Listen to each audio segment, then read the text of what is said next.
ਸਾਰਿਆਂ ਨੂੰ ਤੁਹਾਡਾ ਸਵਾਗਤ ਹੈ। ਮੈਂ ਆਜ਼ਲ ਦੀ ਡਾਕਟਰ ਹਾਂ ਤੇ ਤੁਹਾਨੂੰ ਸਭ ਨੂੰ ਇਹ ਇਨਵਾਈਟ ਕਰਦੀ ਹਾਂ, ਤੁਹਾਨੂੰ ਸਭ ਨੂੰ ਬੁਲਾ ਰਹੀ ਹਾਂ ਕਿ ਤੁਸੀਂ ਇਸ ਵੀਡੀਓ ਨੂੰ ਬਹੁਤ ਹੀ ਧਿਆਨ ਨਾਲ ਦੇਖਣਾ। ਔਰ ਕਿਉਂਕਿ ਜੋ ਇਸ ਵਕਤ ਜੋ ਹਾਲਾਤ ਨੇ,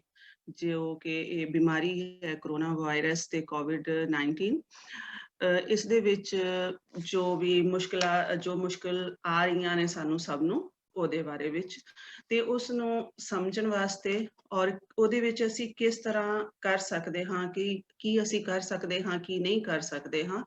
ਕਿਉਂਕਿ ਇਸ ਨੂੰ ਸਮਝ ਕੇ ਅਸੀਂ ਇਸ ਜੋ ਔਖਾ ਵਕਤ ਆਇਆ ਹੈ ਇਸ ਵਿੱਚੋਂ ਅਸੀਂ ਸਾਰੇ ਨਿਕਲ ਸਕਦੇ ਹਾਂ। ਸਭ ਤੋਂ ਪਹਿਲਾਂ ਸ਼ੁਰੂ ਕਰਦੇ ਹਾਂ ਕੁਝ ਉਹ ਜ਼ਰੂਰੀ ਗੱਲਾਂ, ਉਹ ਜ਼ਰੂਰੀ ਸ਼ਬਦ ਜੋ ਅਸੀਂ ਸੁਣਦੇ ਹਾਂ ਅੱਜ ਕੱਲ੍ਹ ਤੇ ਜਿਨ੍ਹਾਂ ਦਾ ਮਤਲਬ ਸਾਨੂੰ ਪਤਾ ਨਹੀਂ ਹੈ। ਚਲੋ ਉਹਨਾਂ ਬਾਰੇ ਅੱਜ ਕੁਝ ਸਮਝਦੇ ਹਾਂ।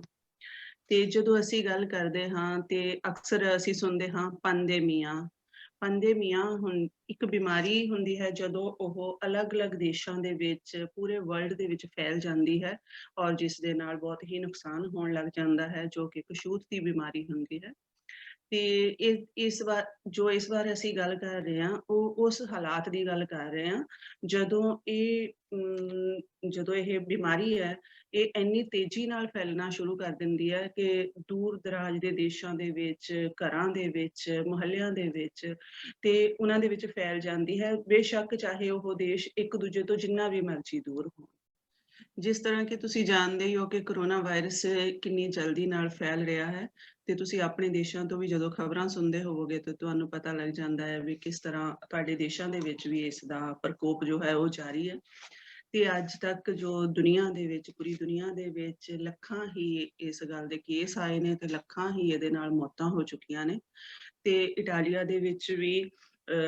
ਤਕਰੀਬਨ 10 ਲੱਖ ਤੋਂ ਜ਼ਿਆਦਾ ਕੇਸ ਨੇ ਔਰ ਉਹਦੇ ਵਿੱਚ ਹਜ਼ਾਰਾਂ ਹੀ ਮੌਤਾਂ ਹੋਈਆਂ ਨੇ। ਤੇ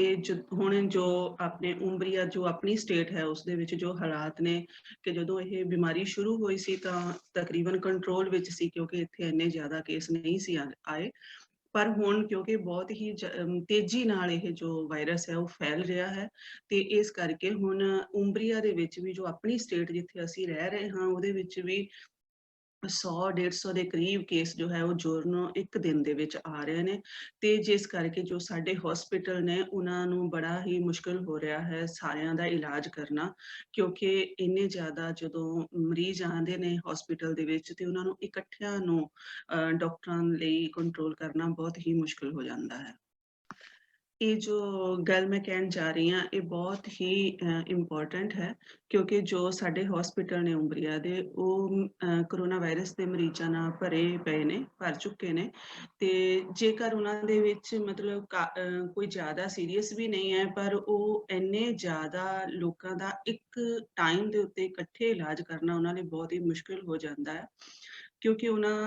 ਜਦੋਂ ਕੋਈ ਜ਼ਿਆਦਾ ਬਿਮਾਰ ਹੁੰਦਾ ਹੈ ਜਿਸ ਨੂੰ ਕਿ ਜਦੋਂ ਕਰੋਨਾ ਵਾਇਰਸ ਹੁੰਦਾ ਹੈ ਹਾਲਤ ਜ਼ਿਆਦਾ ਖਰਾਬ ਹੈ ਤੇ ਉਸ ਨੂੰ ICU ਦੇ ਵਿੱਚ ਜਿੱਦਾਂ ਐਮਰਜੈਂਸੀ ਦੇ ਵਿੱਚ ਜਦੋਂ ਰੱਖਦੇ ਨੇ ਤੇ ਉੱਥੇ ਵੀ ਜਗ੍ਹਾ ਘੱਟ ਹੋ ਰਹੀਆਂ ਨੇ ਤੇ ਕਿਉਂਕਿ ਜਦੋਂ ਇਹ ਪ੍ਰੋਬਲਮ ਹੁੰਦੀ ਹੈ ਕਰੋਨਾ ਵਾਇਰਸ ਦੀ ਤੇ ਸਾਨੂੰ ਸਾਹ ਲੈਣ ਵਿੱਚ ਬਹੁਤ ਹੀ ਮੁਸ਼ਕਿਲ ਆਉਂਦੀ ਹੈ ਕਿਉਂਕਿ ਸਾਡੀ ਜੋ ਬੋਡੀ ਹੈ ਉਸ ਦੇ ਵਿੱਚ ਜੋ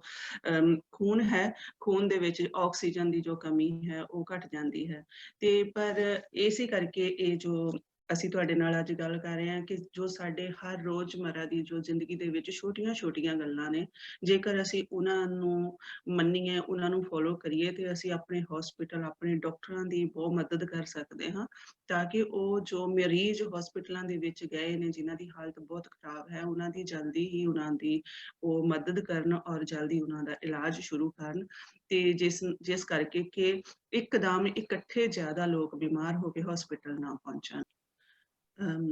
ਇਹ ਜੋ ਪ੍ਰੋਬਲਮ ਕਰੋਨਾ ਵਾਇਰਸ ਦੀ ਹੈ ਜਾਂ ਕੋਵਿਡ-19 ਹੈ ਇਹ ਜੋ ਇੱਕ ਆਪਾਂ ਜੋ ਇਨਫਲੂਐਂਜ਼ਾ ਜੋ ਜ਼ੁਕਾਮ ਵਗੈਰਾ ਸਾਨੂੰ ਸਿਆਲਾਂ ਵਿੱਚ ਹੁੰਦਾ ਹੈ, ਸਰਦੀ ਵਿੱਚ ਹੁੰਦਾ ਹੈ, ਬਿਲਕੁਲ ਉਸੇ ਤਰ੍ਹਾਂ ਦਾ ਹੈ ਪਰ ਇਹ ਕਿਉਂਕਿ ਸਾਡੇ ਜੋ ਇਨਸਾਨੀ ਸਰੀਰ ਹੈ ਉਸਦੇ ਵਾਸਤੇ ਬਿਲਕੁਲ ਨਵਾਂ ਹੈ ਤੇ ਕਿਉਂਕਿ ਇਹਦੇ ਬਾਰੇ ਸਾਡੇ ਬੋਡੀ ਦੇ ਵਿੱਚ ਇਸ ਤੋਂ ਬਚਾਅ ਵਾਸਤੇ ਜੋ ਸਾਡੇ ਸੈੱਲ ਚਾਹੀਦੇ ਨੇ ਉਹ ਘਟ ਜਾਂਦੇ ਨੇ ਤੇ ਉਸ ਤੋਂ ਤੋਂ ਬਾਅਦ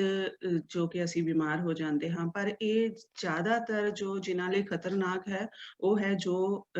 ਬਜ਼ੁਰਗ ਨੇ ਜਾਂ ਜਿਨ੍ਹਾਂ ਨੂੰ ਕੋਈ ਹੋਰ ਬਿਮਾਰੀਆਂ ਪਹਿਲਾਂ ਤੋਂ ਹੀ ਲੱਗੀਆਂ ਹੋਈਆਂ ਨੇ, ਇਹ ਉਹਨਾਂ ਵਾਸਤੇ ਜ਼ਿਆਦਾ ਖਤਰਨਾਕ ਹੈ। ਪਰ ਇਹ ਹਰ ਇੱਕ ਨੂੰ ਇੰਨਾ ਖਤਰਨਾਕ ਨਹੀਂ ਹੈ, ਪਰ ਕਿਉਂਕਿ ਇਸ ਦੀ ਇੱਕ ਪ੍ਰੋਬਲਮ ਹੈ ਕਿ ਇਹ ਬਹੁਤ ਜਲਦੀ ਇੱਕ ਦੂਜੇ ਤੋਂ ਹੋ ਜਾਂਦਾ ਹੈ। ਜੇਕਰ ਅਸੀਂ ਕਿਸੇ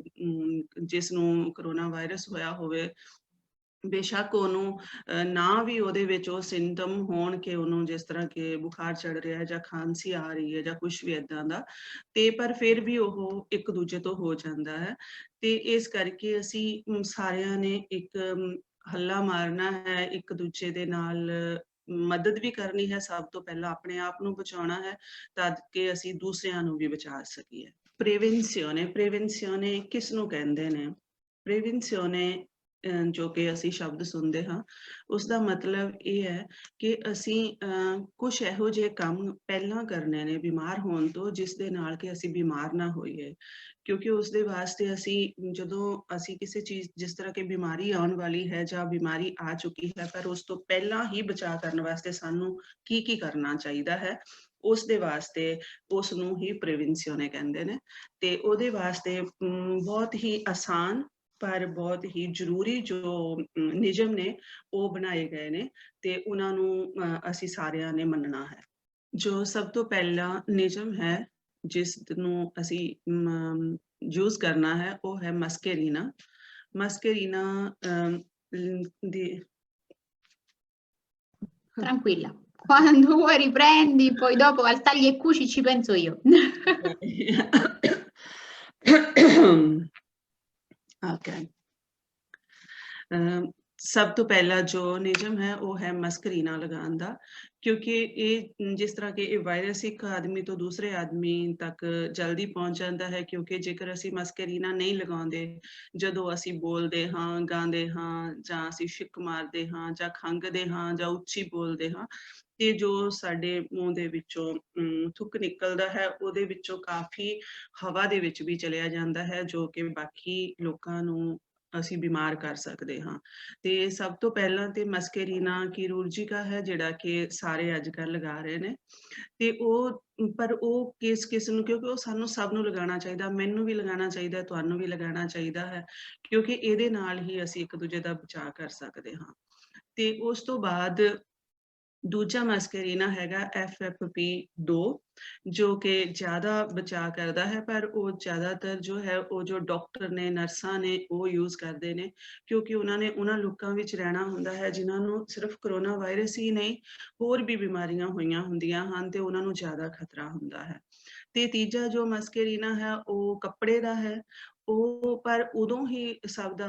ਦਾ ਬਚਾਅ ਕਰ ਸਕਦਾ ਹੈ ਜਦ ਉਹਦੇ ਅੰਦਰ ਇੱਕ ਫਿਲਟਰ ਲੱਗਾ ਹੋਵੇ। ਤੇ ਜੋ ਇਹ ਮਸਕਰੀਨਾ ਜਿਹੜਾ ਕੱਪੜੇ ਦਾ ਹੈ, ਇਹਨੂੰ ਬਾਰ-ਬਾਰ ਧੋਣਾ ਔਰ ਇਸ ਨੂੰ ਬਿਲਕੁਲ ਗਰਮ ਪਾਣੀ ਵਿੱਚ ਉਬਾਲ ਕੇ ਉਸ ਦੇ ਵਿੱਚੋਂ ਸਾਰੇ ਜਰਮ ਮਾਰਨੇ, ਇਹ ਬਹੁਤ ਹੀ ਜ਼ਰੂਰੀ ਹੈ।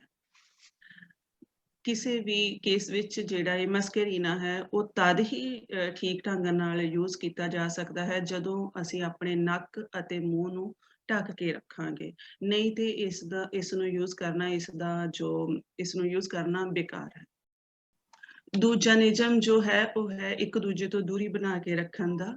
ਜਦੋਂ ਵੀ ਅਸੀਂ 2 ਜਣੇ ਵੀ ਇਕੱਠੇ ਹੁੰਦੇ ਹਾਂ ਤੇ ਸਾਡੇ ਵਿੱਚ ਘੱਟੋ ਘੱਟ 1 ਮੀਟਰ ਦੀ ਦੂਰੀ ਹੋਣੀ ਚਾਹੀਦੀ ਹੈ। ਤੇ ਇਹ ਉਹਨਾਂ ਲਈ ਨਹੀਂ ਹੈ ਜੋ ਜੇਕਰ ਇੱਕ ਪਰਿਵਾਰ ਇਕੱਠਾ ਰਹਿੰਦਾ ਹੈ ਉਸ ਦੇ ਵਿੱਚ ਤੇ ਦੂਰੀ ਨਹੀਂ ਰੱਖੀ ਜਾ ਸਕਦੀ, ਇਸ ਕਰਕੇ ਇਹ 1 ਮੀਟਰ ਦੀ ਦੂਰੀ ਜਦੋਂ ਅਸੀਂ ਕਿਸੇ ਅਜਨਬੀ ਨੂੰ ਮਿਲਦੇ ਹਾਂ ਉਸ ਦੇ ਨਾਲ, ਤੇ ਇਹ ਬਹੁਤ ਹੀ ਜ਼ਰੂਰੀ ਨਿਯਮ ਹੈ ਤੇ ਅਸੀਂ ਸਭ ਨੇ ਇਸ ਨੂੰ ਮੰਨਣਾ ਹੈ। ਕਿਉਂਕਿ ਹੁਣ ਜਿਸ ਤਰ੍ਹਾਂ ਤੁਹਾਨੂੰ ਪਤਾ ਹੀ ਹੋਵੇਗਾ ਕਿ ਹੁਣ ਸਰਕਾਰ ਵੱਲੋਂ ਵੀ ਇਹ ਆ ਚੁੱਕਿਆ ਹੈ ਕਿ ਅਸੀਂ ਗਰੁੱਪ ਦੇ ਵਿੱਚ ਇਕੱਠੇ ਨਹੀਂ ਹੋ ਸਕਦੇ, ਅਸੀਂ ਇੱਕ ਦੂਜੇ ਨੂੰ ਜੱਫੀ ਨਹੀਂ ਪਾ ਸਕਦੇ, ਇੱਕ ਦੂਜੇ ਨਾਲ ਹੱਥ ਨਹੀਂ ਮਿਲਾ ਸਕਦੇ, ਤੇ ਅਸੀਂ ਇੱਕ ਦੂਜੇ ਦੀਆਂ ਪਲੇਟਾਂ, ਗਲਾਸੀਆਂ, ਬੋਤਲਾਂ ਜਾਂ ਜੋ ਚਮਚੇ ਵਗੈਰਾ ਨੇ ਉਹ ਅਸੀਂ ਇੱਕ ਦੂਜੇ ਦੇ ਯੂਜ਼ ਨਹੀਂ ਕਰ ਸਕਦੇ। ਔਰ ਜੋ ਤੀਸਰਾ ਨਿਯਮ ਹੈ ਉਹ ਹੈ ਆਪਣੇ ਹੱਥਾਂ ਨੂੰ ਬਾਰ-ਬਾਰ ਧੋਣਾ, ਔਰ ਜੋ ਕਿ ਸਾਬਣ ਦੇ ਨਾਲ, ਪਾਣੀ ਦੇ ਨਾਲ, ਔਰ ਉਸ ਤੋਂ ਬਾਅਦ ਨਹੀਂ ਤੇ ਜੋ ਜੈਲ ਅਸੀਂ alcohol ਵਾਲੀ ਵਰਤਦੇ ਹਾਂ ਜਿਸ ਨਾਲ ਕਿ ਸਾਡੇ ਹੱਥਾਂ ਦੇ ਸਾਰੇ ਜਰਮ ਮਰ ਜਾਂਦੇ ਨੇ, ਉਹ ਬਾਰ-ਬਾਰ ਕਰਨਾ ਬਹੁਤ ਜ਼ਰੂਰੀ ਹੈ। ਕਿਉਂਕਿ ਇਹ ਜੋ ਕਰਨਾ ਹੈ ਸਿਰਫ ਘਰ ਦੇ ਵਿੱਚ ਵੀ ਔਰ ਬਾਹਰ ਵੀ ਜਦੋਂ ਜਾਣਾ ਹੈ ਤੇ ਆਪਣੇ ਹੱਥਾਂ ਦੀ ਸਫਾਈ ਦਾ ਬਿਲਕੁਲ ਖਿਆਲ ਰੱਖਣਾ ਹੈ। ਤੇ ਸਭ ਤੋਂ ਜ਼ਰੂਰੀ ਹੈ ਜਦੋਂ ਅਸੀਂ ਕਿਸੇ ਦੁਕਾਨ ਵਿੱਚ ਜਾਂਦੇ ਹਾਂ ਜਾਂ ਉਸਦੇ ਦਰਵਾਜ਼ਿਆਂ ਨੂੰ ਹੱਥ ਲਾਉਂਦੇ ਹਾਂ ਜਾਂ ਕਿਸੇ ਕੁਰਸੀਆਂ ਨੂੰ ਹੱਥ ਲਾਉਂਦੇ ਹਾਂ ਜਾਂ ਜਦੋਂ ਅਸੀਂ ਬੱਸ ਵਿੱਚ ਸਫ਼ਰ ਕਰਦੇ ਹਾਂ ਤੇ ਬੱਸ ਦੇ ਹਿੱਸਿਆਂ ਨੂੰ ਅਸੀਂ ਟੱਚ ਕਰਦੇ ਹਾਂ, ਹੱਥ ਲਾਉਂਦੇ ਹਾਂ, ਟ੍ਰੇਨ ਵਿੱਚ ਜਾਂਦੇ ਹਾਂ ਜਾਂ ਜਿੱਥੇ ਵੀ ਜ਼ਿਆਦਾ ਲੋਕ ਇਕੱਠੇ ਹੁੰਦੇ ਨੇ ਜਦੋਂ ਅਸੀਂ ਉੱਥੇ ਜਾਂਦੇ ਹਾਂ ਤੇ ਸਾਨੂੰ ਇਹ ਜੋ ਜੈਲ ਹੈ ਉਹ ਆਪਣੇ ਹੱਥਾਂ ਤੇ ਲਾਉਣੀ ਬਹੁਤ ਹੀ ਜ਼ਰੂਰੀ ਹੈ। ਔਰ ਉਸ ਤੋਂ ਬਾਅਦ ਜਦੋਂ ਅਸੀਂ ਕਈ ਵਾਰ ਏਦਾਂ ਹੁੰਦਾ ਹੈ ਕਿ ਅਸੀਂ ਹੱਥ ਧੋਤੇ ਵੀ ਹੁੰਦੇ ਆ ਪਰ ਫਿਰ ਵੀ ਇਸ ਗੱਲ ਦਾ ਬੜਾ ਖਿਆਲ ਰੱਖਣਾ ਪੈਂਦਾ ਹੈ ਕਿ ਜੋ ਤੁਸੀਂ ਆਪਣੇ ਹੱਥਾਂ ਦੇ ਨਾਲ ਆਪਣੀਆਂ ਅੱਖਾਂ,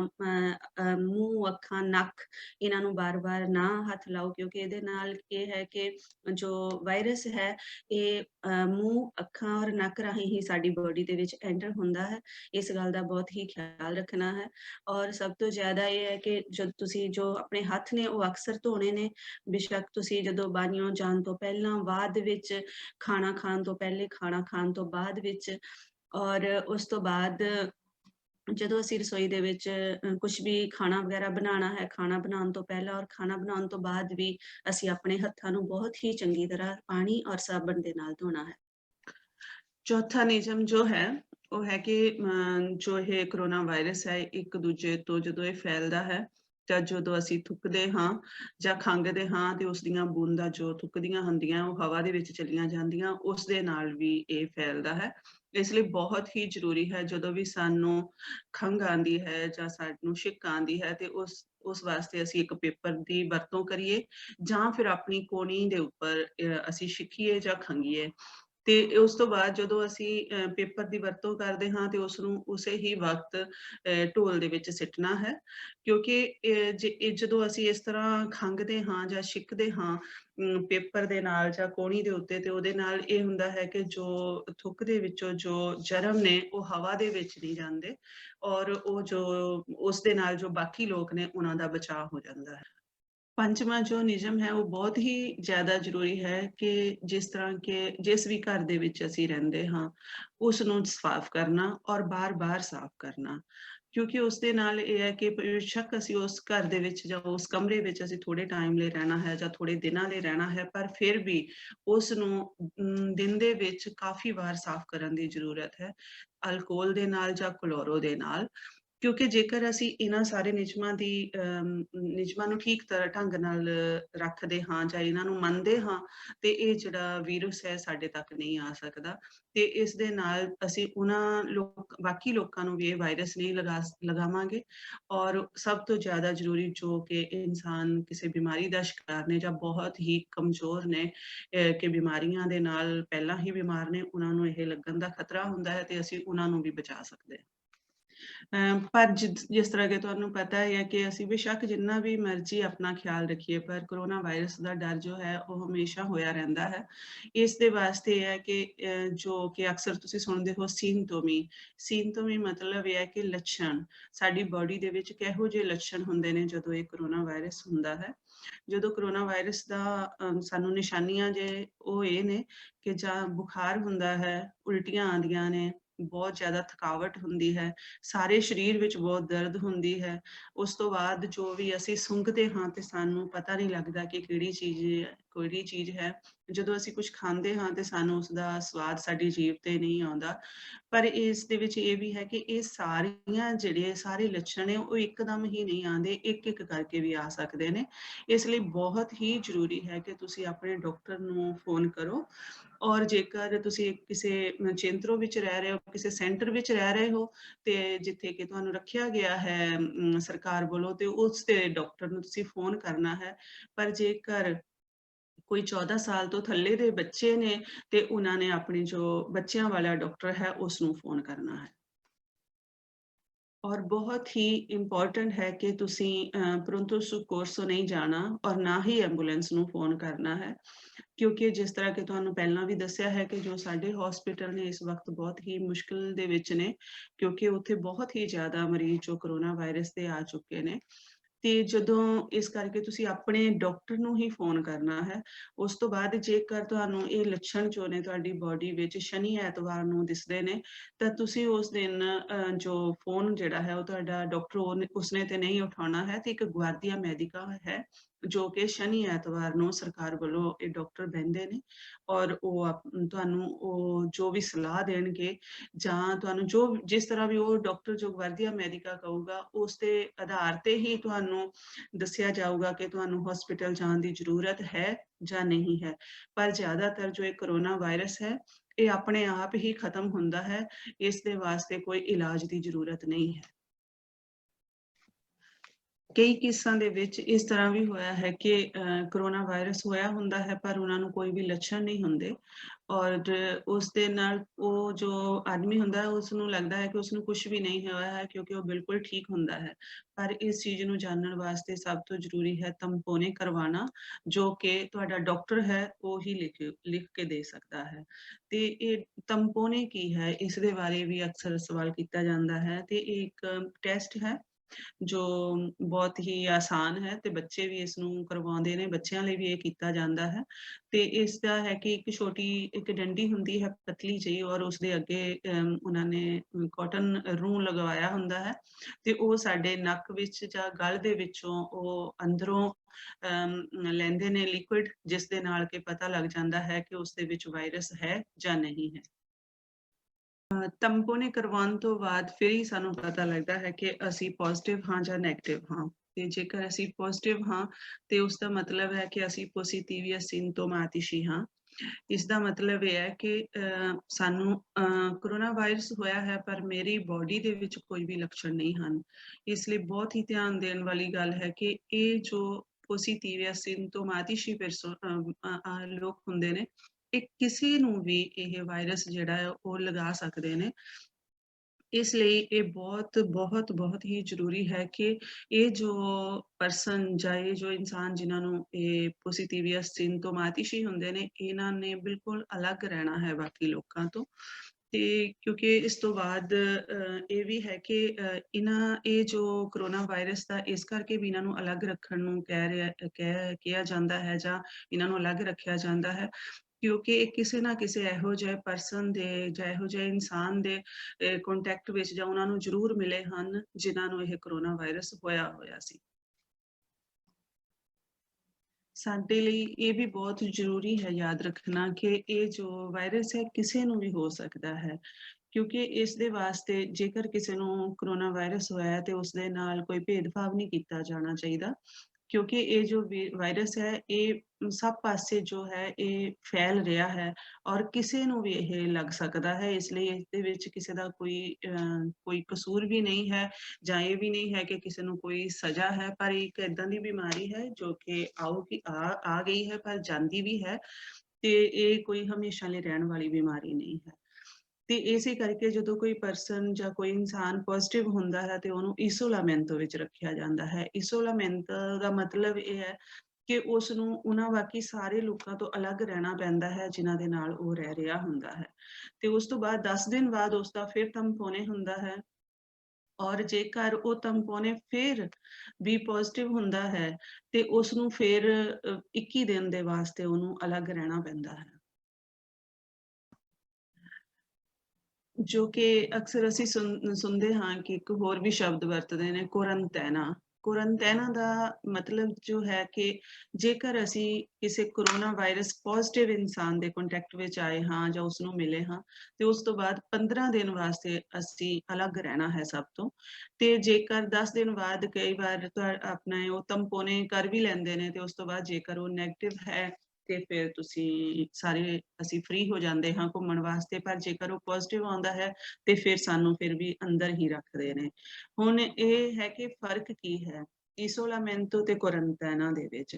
ਇਸੋਲਾਮੈਂਟੋ ਉਹਨਾਂ ਲੋਕਾਂ ਲਈ ਕੀਤੀ ਜਾਂਦੀ ਹੈ ਜਿਨ੍ਹਾਂ ਨੂੰ ਬਿਲਕੁਲ ਵਾਇਰਸ ਹੋਇਆ ਹੈ, ਜੋ ਕਿ ਉਹਨਾਂ ਨੇ ਤੰਪੋਨੇ ਕਰਵਾਇਆ ਔਰ ਉਹਨਾਂ ਨੂੰ ਪਤਾ ਲੱਗ ਗਿਆ, ਔਰ ਉਹਨਾਂ ਨੂੰ ਇਸੋਲਾਮੈਂਟੋ ਦੇ ਵਿੱਚ ਰੱਖਿਆ ਜਾਂਦਾ ਹੈ। ਪਰ ਜੋ ਕਿ ਕੁਰੰਤੈਨਾ ਹੈ ਉਹ ਉਹਨਾਂ ਸਾਰੇ ਲੋਕਾਂ ਨੂੰ ਰੱਖਿਆ ਜਾਂਦਾ ਹੈ ਜਿਨ੍ਹਾਂ ਦਾ ਕਿਸੇ ਪੋਜ਼ਿਟਿਵ ਕੋਰੋਨਾ ਵਾਇਰਸ ਪੋਜ਼ਿਟਿਵ ਇਨਸਾਨ ਦੇ ਨਾਲ ਕੋਈ ਕੰਟੈਕਟ ਹੋਇਆ ਹੁੰਦਾ ਹੈ, ਪਰ ਉਹਨਾਂ ਨੂੰ ਇੰਨਾ ਨਹੀਂ ਪਤਾ ਹੁੰਦਾ ਹੈ ਕਿ ਉਹਨਾਂ ਨੂੰ ਇਹ ਕੋਰੋਨਾ ਵਾਇਰਸ ਹੋਇਆ ਹੈ ਜਾਂ ਨਹੀਂ ਹੋਇਆ ਹੈ। ਤੇ ਇਸ ਕਰਕੇ ਜਦੋਂ ਅਸੀਂ ਇਸ ਗੱਲ ਦੀ ਕਰਦੇ ਹਾਂ contatto diretto, ਇਸ ਦਾ ਮਤਲਬ ਇਹ ਹੈ contatto diretto ਦਾ ਮਤਲਬ ਹੈ ਕਿ ਅਸੀਂ ਪਿਛਲੇ 48 ਘੰਟਿਆਂ ਦੇ ਵਿੱਚ ਅਸੀਂ ਕਿਸੇ ਪੋਜ਼ਿਟਿਵ ਜੋ ਇਨਸਾਨ ਹੈ ਕੋਰੋਨਾ ਵਾਇਰਸ ਦਾ ਉਸ ਨੂੰ ਮਿਲੇ ਹਾਂ ਜਾਂ ਮਿਲੇ ਹਾਂ। ਕਿਉਂਕਿ ਇਸ ਤੋਂ ਬਾਅਦ ਸਿਰਫ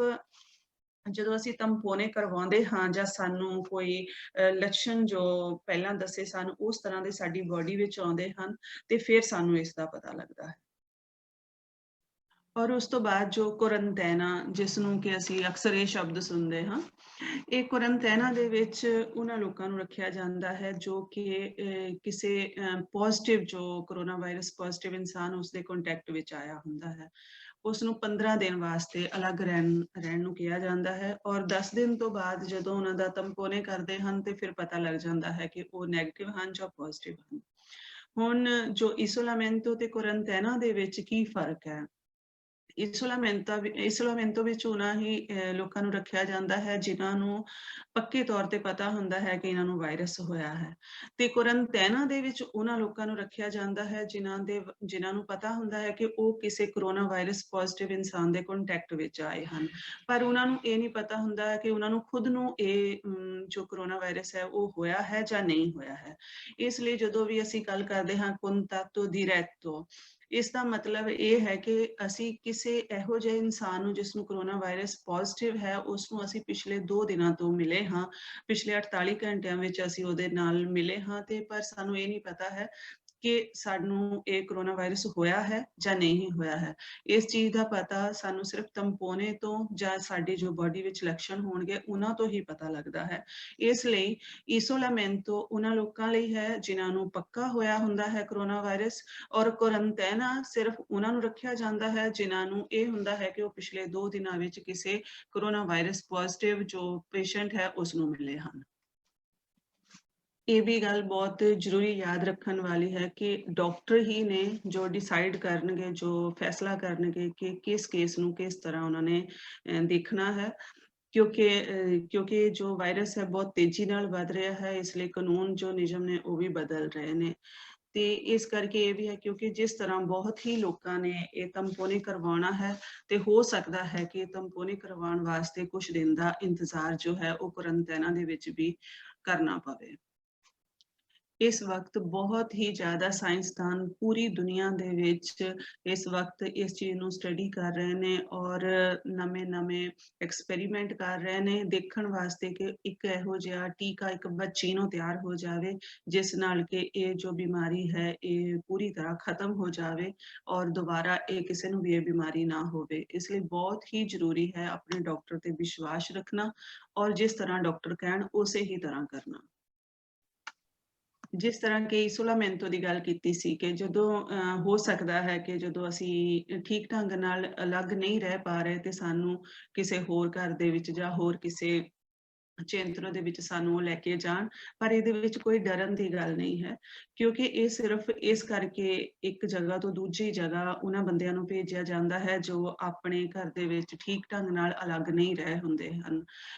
ਰਹਿ ਸਕਦੇ ਹਨ, ਕਿਉਂਕਿ ਉੱਥੇ ਜਿਸ ਨਵੇਂ ਘਰ ਦੇ ਵਿੱਚ ਉਹਨਾਂ ਨੂੰ ਲੈ ਕੇ ਜਾਣਗੇ ਜਾਂ ਉਹ ਕੋਈ ਸਤਰੂਤੂਰਾ ਵੀ ਹੁੰਦਾ ਹੈ, ਕੋਈ ਚੇਂਤਰੋ ਵੀ ਹੁੰਦਾ ਹੈ ਜਾਂ ਕੋਈ ਹੋਟਲ ਵੀ ਹੋ ਸਕਦਾ ਹੈ ਜਿੱਥੇ ਕਿ ਇਹ ਕੋਵਿਡ ਪੇਸ਼ੈਂਟ ਜੋ ਹੈ ਉਹਨਾਂ ਨੂੰ ਰੱਖਿਆ ਜਾਂਦਾ ਹੈ, ਉਹਨਾਂ ਨੂੰ ਅਲੱਗ ਰੱਖਿਆ ਜਾਂਦਾ ਹੈ, ਪਰ ਉੱਥੇ ਉਹਨਾਂ ਦਾ ਪੂਰਾ ਧਿਆਨ ਰੱਖਿਆ ਜਾਂਦਾ ਹੈ ਉਹਨਾਂ ਦੇ ਹਰ ਇੱਕ ਸਹੂਲਤ ਦੇ ਵਾਸਤੇ ਤੇ ਉਹ ਸਿਰਫ ਉਨੇ ਹੀ ਟਾਈਮ ਲਈ ਉੱਥੇ ਰੱਖਿਆ ਜਾਣਾ ਹੈ ਜਿੰਨੀ ਦੇਰ ਤੱਕ ਉਹਨਾਂ ਨੂੰ ਇਸੋਲਾਮੈਂਟੋ ਦੇ ਵਿੱਚ ਰੱਖਿਆ ਗਿਆ ਹੈ। ਇੱਕ ਵਾਰ ਜਦੋਂ ਇਸੋਲਾਮੈਂਟੋ ਦੇ ਵਿੱਚੋਂ ਨਿਕਲ ਆਉਂਦੇ ਨੇ ਤੇ ਫਿਰ ਉਹ ਆਪਣੇ ਘਰ ਦੇ ਵਿੱਚ ਆਣ ਕੇ ਰਹਿ ਸਕਦੇ ਨੇ। ਇਹ ਵੀ ਗੱਲ ਯਾਦ ਰੱਖਣ ਵਾਲੀ ਹੈ ਕਿ ਜੋ ਕਾਨੂੰਨ ਨੇ ਇਹ ਇਟਾਲੀਅਨ ਸਰਕਾਰ ਵੱਲੋਂ ਨੇ ਔਰ ਉਸ ਤੋਂ ਬਾਅਦ ਰੇਜੋਨੇ ਜੋ ਹੈ ਜਿਸ ਤਰ੍ਹਾਂ ਕਿ ਹਰ ਸਟੇਟ ਦੇ ਵਿੱਚ ਨੇ, ਜਿਸ ਤਰ੍ਹਾਂ ਅਸੀਂ ਉੰਬਰੀਆ ਦੇ ਵਿੱਚ ਰਹਿ ਰਹੇ ਨੇ ਔਰ ਇਹ ਸਾਡੀ ਸਲਾਮਤੀ ਵਾਸਤੇ ਨੇ ਤੇ ਇਹ ਜੋ ਕਾਨੂੰਨ ਨੇ ਇਹ ਪੂਰੇ ਇਟਲੀ ਦੇ ਵਿੱਚ ਨੇ, ਪਰ ਇਹ ਵੀ ਹੋ ਸਕਦਾ ਹੈ ਕਿ ਹਰ ਸਟੇਟ ਦੇ ਵਿੱਚ ਆਪਣਾ ਆਪਣੇ ਆਪਣੇ ਵੀ ਰੂਲ ਹੋਣ। ਔਰ ਜਿਸ ਤਰ੍ਹਾਂ ਕਿ ਹੁਣ ਸਾਡੀ ਜਿਸ ਤਰ੍ਹਾਂ ਅਸੀਂ ਉਮਰੀਆ ਵਿੱਚ ਰਹਿ ਰਹੇ ਹਾਂ, ਜੋ ਇੱਥੇ ਕਾਨੂੰਨ ਜਾਂ ਇੱਥੇ ਜੋ ਨਿਯਮ ਚੱਲ ਰਹੇ ਨੇ, ਹੋ ਸਕਦਾ ਉਹ ਦੂਸਰੇ ਦੇ ਵਿੱਚ ਨਾ ਚੱਲਣ। ਇਸ ਕਰਕੇ ਹੋ ਸਕਦਾ ਹੈ ਕਿ ਅਸੀਂ, ਬੇਸ਼ੱਕ ਸਾਡੇ ਕੋਈ ਰਿਸ਼ਤੇਦਾਰ ਹੋਰ ਕਿਸੇ ਰਿਜੋਨੇ ਵਿੱਚ, ਹੋਰ ਸਟੇਟ ਵਿੱਚ ਰਹਿ ਰਹੇ ਨੇ, ਪਰ ਉਹਨਾਂ ਦੇ ਨਿਯਮ ਤੇ ਕਾਨੂੰਨ ਸਾਡੇ ਤੋਂ ਅਲੱਗ ਹੋ ਸਕਦੇ ਨੇ। ਇਹ ਜੋ ਕਾਨੂੰਨ ਨੇ ਇਹ ਅਕਸਰ ਬਦਲਦੇ ਰਹਿੰਦੇ ਨੇ, ਕਿਉਂਕਿ ਜੋ ਗਵਰਨਰ ਵਾਸਤੇ ਕੰਮ ਕਰਦੇ ਨੇ, ਸਰਕਾਰ ਵਾਸਤੇ ਕੰਮ ਕਰਦੇ ਨੇ, ਉਹ ਉਹਨਾਂ ਨੂੰ ਟਾਈਮ ਤੇ ਖਬਰ ਦਿੰਦੇ ਨੇ ਕਿ ਇਹ ਜੋ ਵਾਇਰਸ ਹੈ ਕਿਸ ਏਰੀਏ ਵਿੱਚ ਕਿਸ ਤਰ੍ਹਾਂ ਇਹ ਫੈਲ ਰਿਹਾ ਹੈ। ਔਰ ਇਸ ਤੋਂ ਬਾਅਦ ਫਿਰ ਉਹ ਅਕਸਰ ਜੋ ਇਹ ਕਾਨੂੰਨ ਨੇ ਉਹ ਬਦਲਦੇ ਰਹਿੰਦੇ ਨੇ, ਅਕਸਰ ਚੇਂਜ ਕਰਦੇ ਰਹਿੰਦੇ ਨੇ। ਪਰ ਇਹ ਜੋ ਵੀ ਇਹ ਕੁਛ ਕਰ ਰਹੇ ਨੇ ਉਹ ਸਾਡੇ ਵਾਸਤੇ ਕਰ ਰਹੇ ਨੇ, ਕਿਉਂਕਿ ਸਾਡੀ ਸਿਹਤ ਠੀਕ ਰਵੇ ਔਰ ਅਸੀਂ ਸਾਰੇ ਜਣੇ ਸੁਰੱਖਿਅਤ ਰਹੀਏ। ਔਰ ਉਸ ਤੋਂ ਬਾਅਦ ਜੇਕਰ ਕੋਈ ਇਹਨਾਂ ਕਾਨੂੰਨਾਂ ਦੀ ਪਾਲਣਾ ਨਹੀਂ ਕਰੂਗਾ ਤੇ ਉਸ ਨੂੰ ਜੁਰਮਾਨਾ ਵੀ ਹੋਣ ਦਾ ਖਤਰਾ ਹੈ। ਔਰ ਉਸ ਤੋਂ ਬਾਅਦ ਇਹ ਵੀ ਹੈ ਕਿ ਉਸ ਦੇ ਉੱਤੇ, ਕਿਉਂਕਿ ਜੇਕਰ ਉਹ ਕੁਰੰਤਾਇਨਾਂ ਦੇ ਵਿੱਚ ਹੈ ਔਰ ਫਿਰ ਵੀ ਉਹ ਬਾਹਰ ਨਿਕਲ ਰਿਹਾ ਹੈ ਤੇ ਉਸ ਨੂੰ ਸਜ਼ਾ ਵੀ ਹੋ ਸਕਦੀ ਹੈ। ਕਿਉਂਕਿ ਇਹ ਜੋ ਅਸੀਂ ਜਦੋਂ ਇਹ ਕਾਨੂੰਨ ਦੀ ਪਾਲਣਾ ਜੇਕਰ ਅਸੀਂ ਨਹੀਂ ਕਰਾਂਗੇ ਤੇ ਅਸੀਂ ਇਟਾਲੀਅਨ ਜੋ ਸਰਕਾਰ ਹੈ, ਇਟਾਲੀਅਨ ਕਾਨੂੰਨ ਹੈ, ਉਸ ਦੇ ਖਿਲਾਫ ਜਾਵਾਂਗੇ, ਜੋ ਕਿ ਸਾਰਿਆਂ ਦੀ ਸਿਹਤ ਦੀ ਸਲਾਮਤੀ ਵਾਸਤੇ ਉਹਨਾਂ ਨੇ ਇਹ ਕਾਨੂੰਨ ਬਣਾਏ ਨੇ। ਇਸ ਕਰਕੇ ਇਹਨਾਂ ਕਾਨੂੰਨਾਂ ਨੂੰ ਮੰਨਣਾ ਬਹੁਤ ਹੀ ਜ਼ਰੂਰੀ ਹੈ। ਜਿਸ ਤਰ੍ਹਾਂ ਕਿ ਇਹ ਜੋ ਨਿਯਮ ਨੇ ਇਹ ਹਰ ਇੱਕ ਦੀ ਜ਼ਿੰਦਗੀ ਨੂੰ ਬਦਲ ਰਹੇ ਨੇ, ਤੇ ਇਸ ਕਰਕੇ ਜੇਕਰ ਤੁਸੀਂ ਜਿੰਨਾ ਸੈਂਟਰਾਂ ਦੇ ਵਿੱਚ ਤੁਸੀਂ ਰਹਿ ਰਹੇ ਹੋ, ਇਹ ਉੱਥੇ ਵੀ ਬਦਲੇ ਨੇ। ਇਸ ਦਾ ਮਤਲਬ ਇਹ ਹੈ ਕਿ ਜਿਸ ਤਰ੍ਹਾਂ ਤੁਸੀਂ ਪਹਿਲਾਂ ਰਹਿਣ ਸਹਿਣ ਦਾ ਢੰਗ ਸੀ, ਉਹ ਹੁਣ ਪਹਿਲਾਂ ਵਾਂਗੂ ਨਹੀਂ ਕਰ ਸਕਦੇ। ਜਿਸ ਤਰ੍ਹਾਂ ਕਿ ਪੂਰੀ ਦੁਨੀਆ ਦੇ ਹਾਲਾਤ ਅਸੀਂ ਦੇਖ ਰਹੇ ਹਾਂ ਕਿ ਇਹ ਸੌਖੇ ਨਹੀਂ ਹਨ। ਇਸ ਕਰਕੇ, ਕਿਉਂਕਿ ਇਹਦੇ ਵਿੱਚ ਸਾਡੇ ਹਰ ਰੋਜ਼ਮਰਰਾ ਦੇ ਜੋ ਸਾਡੇ ਢੰਗ ਸੀਗੇ ਜ਼ਿੰਦਗੀ ਜੀਣ ਦੇ, ਉਹ ਬਦਲ ਰਹੇ ਨੇ। ਔਰ ਸਭ ਤੋਂ ਜੋ ਜ਼ਿਆਦਾ ਜ਼ਰੂਰੀ ਬਦਲਿਆ ਹੈ ਉਹ ਹੈ ਬਾਕੀਆਂ ਦੇ ਨਾਲ ਅਸੀਂ ਕਿਸ ਤਰ੍ਹਾਂ ਰਹਿਣਾ ਹੈ। ਇਹ ਸਾਨੂੰ ਪਤਾ ਹੈ ਕਿ ਅਸੀਂ ਇਹਨਾਂ ਚੀਜ਼ਾਂ ਤੋਂ ਥੱਕ ਵੀ ਗਏ ਹਾਂ, ਇਹਨਾਂ ਨਵੇਂ ਕਾਨੂੰਨਾਂ ਤੋਂ। ਪਰ ਇਹ ਵੀ ਗੱਲ ਹੈ ਕਿ ਅਸੀਂ ਸਭ ਨੇ ਬਹੁਤ ਹੀ ਸਬਰ ਦੇ ਨਾਲ ਇਹ ਜੋ ਔਖਾ ਵਕਤ ਆਇਆ ਹੈ, ਇਸ ਨੂੰ ਅਸੀਂ ਕੱਟ ਕੇ ਅੱਗੇ ਵਧਣਾ ਹੈ। ਔਰ ਜੇਕਰ ਤੁਹਾਨੂੰ ਇਸ ਦੇ ਬਾਰੇ ਵਿੱਚ ਹੋਰ ਜ਼ਿਆਦਾ ਇਨਫੋਰਮੇਸ਼ਨ ਚਾਹੀਦੀ ਹੈ ਔਰ ਤੁਸੀਂ ਇਹਨਾਂ ਗੱਲਾਂ ਨੂੰ ਹੋਰ ਚੰਗੀ ਤਰ੍ਹਾਂ ਸਮਝਣਾ ਚਾਹੁੰਦੇ ਹੋ, ਇਹ ਕਿਸ ਤਰ੍ਹਾਂ ਕਰਨਾ ਹੈ, ਕੀ ਤੁਸੀਂ ਨਹੀਂ ਕਰ ਸਕਦੇ ਹੋ, ਜਾਂ ਇਸ ਦੇ ਬਾਰੇ ਜਿਸ ਤਰ੍ਹਾਂ ਦੀ ਵੀ ਤੁਹਾਨੂੰ ਕੋਈ ਹੋਰ ਵੀ ਜ਼ਿਆਦਾ ਇਨਫੋਰਮੇਸ਼ਨ ਚਾਹੀਦੀ ਹੋਵੇ, ਤੇ ਉਸ ਦਾ ਵੀ ਤੁਹਾਡੇ ਵਾਸਤੇ ਇੰਤਜ਼ਾਮ ਹੈ। ਉਸ ਦੇ ਵਾਸਤੇ ਲਿੰਕ ਨੇ ਜਿਨ੍ਹਾਂ ਦੇ ਉੱਤੇ ਤੁਸੀਂ ਹਮੇਸ਼ਾ ਦੇਖ ਸਕਦੇ ਹੋ ਨਵੇਂ ਕਾਨੂੰਨ, ਜੋ ਨਵੇਂ ਨਿਯਮ ਜਾਂ ਨਵੇਂ ਇਨਫੋਰਮੇਸ਼ਨ ਜੋ ਵੀ ਨਵੀਆਂ ਆਈਆਂ ਨੇ ਉਹ ਤੁਹਾਡੇ ਵਾਸਤੇ। ਉਸ ਤੋਂ ਬਾਅਦ ਜੇਕਰ ਨਹੀਂ ਹੈ ਤੇ ਤੁਸੀਂ ਪ੍ਰੇਫੇਤੂਰਾ ਦੀ ਪੇਰੂਜਾ ਦੇ ਕੋਲੋਂ ਵੀ ਇਨਫੋਰਮੇਸ਼ਨ ਲੈ ਸਕਦੇ ਹੋ। ਉਸ ਤੋਂ ਬਾਅਦ ਚੀਦਿਸ ਦੇ ਵਿੱਚ ਵੀ ਤੁਸੀਂ ਆਪਣੇ ਟਰਾਂਸਲੇਟਰ ਦੀ ਹੈਲਪ ਲੈ ਸਕਦੇ ਹੋ ਕਿ ਉਹ ਤੁਹਾਡੇ ਨਾਲ ਆਣ ਕੇ ਗੱਲਬਾਤ ਕਰਨ।